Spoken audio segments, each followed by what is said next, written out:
ఇక్కడికి వచ్చిన పాత్రికేయ మిత్రులందరికీ హృదయపూర్వక నమస్కారం. ఆంధ్రప్రదేశ్ వినాశనానికి దారితీసిన వైసీపీ ప్రభుత్వానికి వ్యతిరేకంగా తిరిగి ఆంధ్రప్రదేశ్ని సరైన మార్గంలో పెట్టడానికి జనసేన, తెలుగుదేశం నిర్దేశించి దాంట్లో భాగంగానే ఈ రోజున శ్రీ చంద్రబాబు నాయుడు గారితో గత 2 సంవత్సరాలుగా మేము ఆలోచిస్తూ ఉన్నాం. ఈ పార్టీలో రాష్ట్ర క్షేమం గురించి విపటం సభ దగ్గర నుంచి ఈ రోజు దాకా ఒక్కొక్కటి తెచ్చుకుంటూ మాట్లాడుకుంటా చాలా జాగ్రత్తగా ఆంధ్రప్రదేశ్ని అభివృద్ధి పదంలోకి ఎలా తీసుకెళ్ళాలని ఆలోచిస్తూ వచ్చాం. దాని భాగంగానే ఈ రోజున ఒక బంగారు భవిష్యత్తు కోసం రాష్ట్రాన్ని సరైన అభివృద్ధి పదము పెట్టడానికి మనస్ఫూర్తిగా ఈ రోజున శ్రీకారం చుట్టడం జరిగింది.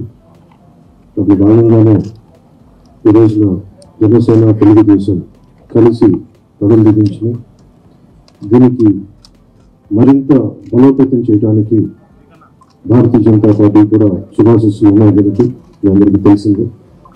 ఇదే అప్పుడు ఎలా వెళ్ళిపోతున్నాం, ఎట్లా వెళ్ళిపోతున్నాం, ముందు పెద్దలు, మాజీ ముఖ్యమంత్రి, ప్రతిపక్ష నాయకులు శ్రీ నారా చంద్రబాబు నాయుడు గారు వివరిస్తారు.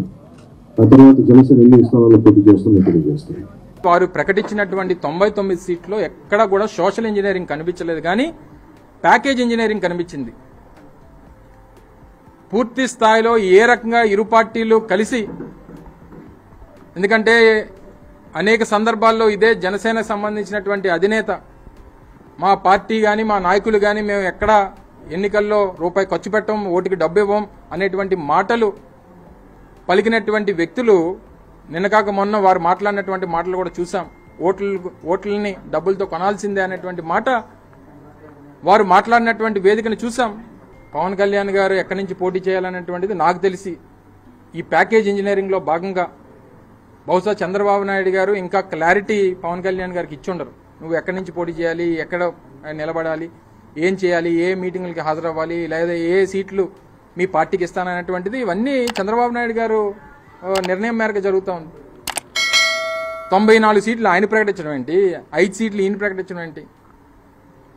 నేను గతంలో కూడా ఒక సందర్భంలో చెప్పా, గతంలో చంద్రబాబు నాయుడు గారు 2 సీట్లు ప్రకటించారు కాబట్టి నేను 2 సీట్లు ప్రకటిస్తున్నానని చెప్పినటువంటి వ్యక్తి మరి ఈ రోజు ఆయన 94 ప్రకటిస్తే మీరెందుకు 5 ప్రకటించారు? అదే అంటున్నా, ఎవరి భవిష్యత్తు ఏంటో అనేటువంటిది క్లియర్ గా కనబడతా ఉంది.